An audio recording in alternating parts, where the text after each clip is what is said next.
Un encuentro con su palabra, porque secase la hierba, marchitase la flor, mas la palabra de Dios permanece para siempre.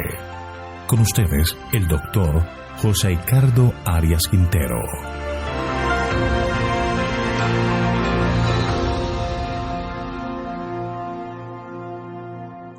Hoy vamos a estudiar Mateo capítulo 21, versículos 23 al 27.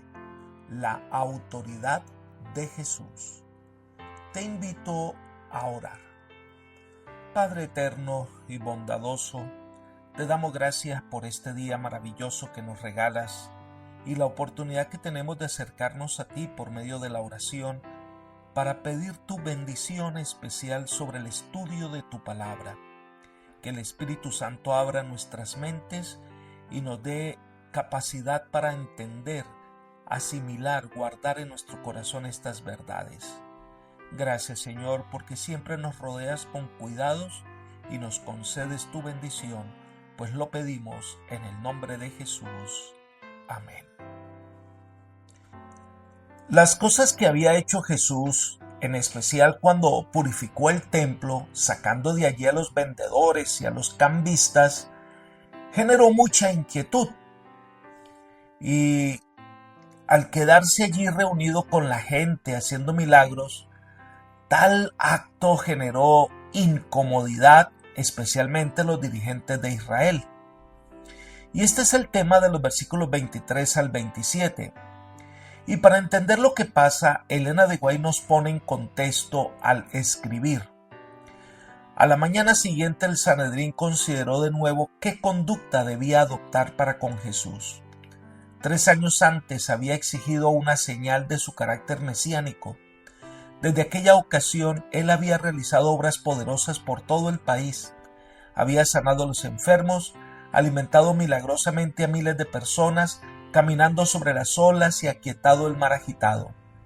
Había leído repetidas veces los corazones como un libro abierto. Había expulsado a los demonios y resucitado muertos. Antes los gobernantes le habían pedido evidencias de su carácter de Mesías.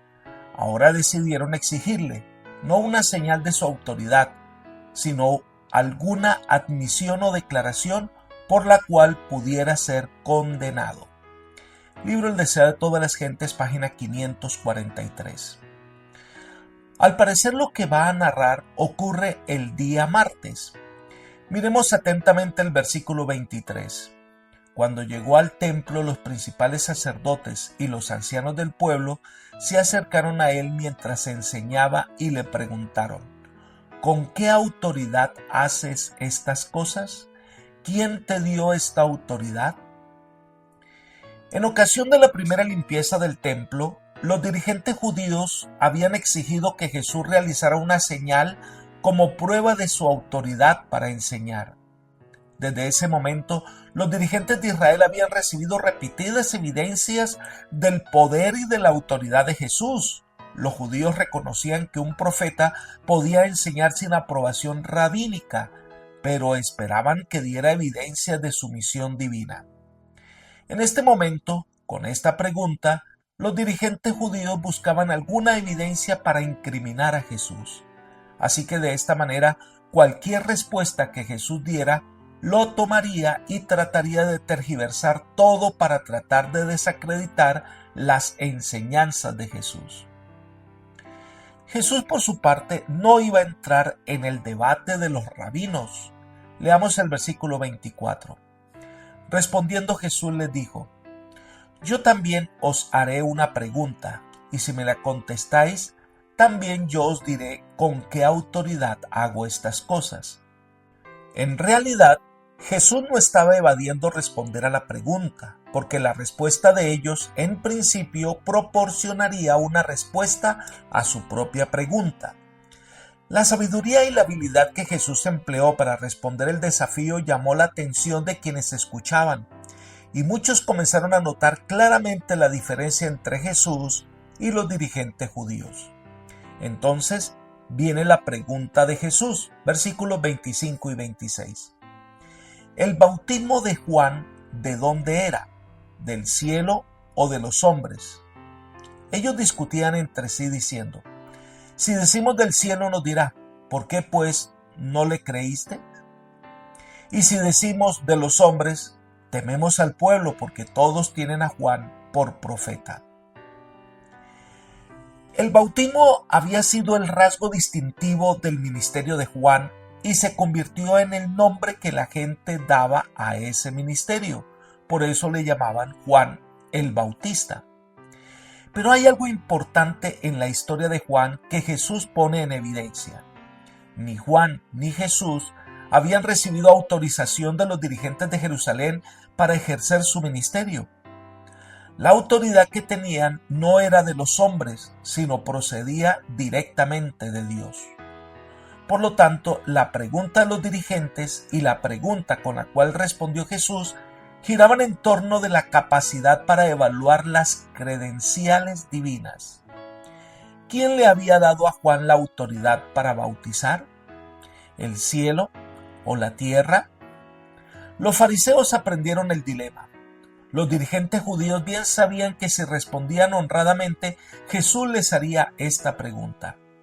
Pero había mucho más en juego. Si reconocían las credenciales divinas de Juan, necesariamente tendrían que aceptar su mensaje, y el pináculo de su mensaje fue la identificación de Jesús de Nazaret como el Mesías. Por eso, reconocer la autoridad de Juan equivaldría a reconocer la de Jesús. Elena de White comenta: los sacerdotes vieron que estaban en un dilema del cual ningún sofisma los podría sacar. Si decían que el bautismo de Juan era del cielo, se pondrían de manifiesto su inconsecuencia. Cristo les diría: ¿por qué entonces no creísteis en él? Juan había testificado de Cristo. Había dicho: he aquí el Cordero de Dios que quita el pecado del mundo.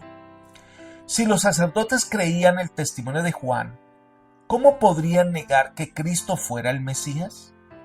Si declaraban su verdadera creencia, que el ministerio de Juan era de los hombres, iban a provocar una tormenta de indignación porque el pueblo creía que Juan era profeta.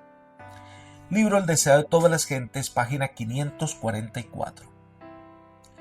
Si ellos negaban que Juan tenía autoridad de parte del cielo, se encontrarían enfrentando al pueblo que sabía que Juan era un profeta del Señor. Su credibilidad como dirigente judío sería puesta en entredicho. Pero si aceptaban la autoridad de Juan, indiscutiblemente reconocían y debían reconocer la autoridad que Jesús tenía para enseñar y hacer milagros. Ante el planteamiento de Jesús, ellos sí comienzan a evadir la pregunta.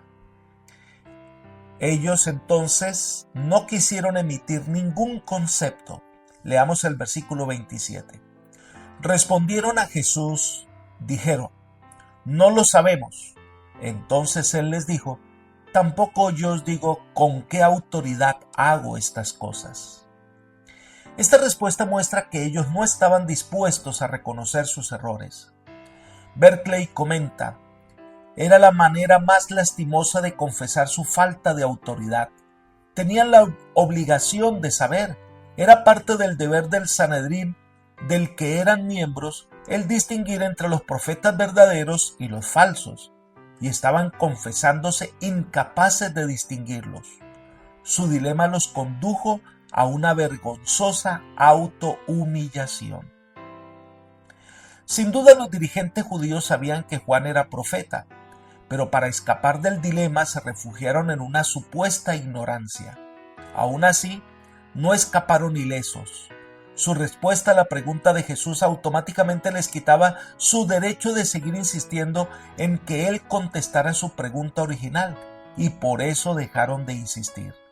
Además, perdieron el respeto del pueblo. Se habían enredado completamente en la red que ellos mismos habían tendido con tanta astucia para Jesús. Él había puesto a prueba su supuesta habilidad para evaluar las credenciales divinas, y ellos habían fracasado miserablemente. En realidad, habían renunciado a su pretensión de ser los dirigentes espirituales de la nación. Cuán difícil es para los seres humanos reconocer sus errores y entregar su vida completamente a Jesús. Por eso, apreciado amigo y hermano, no luchemos contra la corriente, no luchemos contra las evidencias que Jesús nos da de su amor por nosotros. Él lo ha dado todo por nuestra salvación. Es hora de entregarnos completamente a Él. Que el Señor te bendiga y te guarde y te guíe por sendas de paz. Es mi oración por ti. Amén.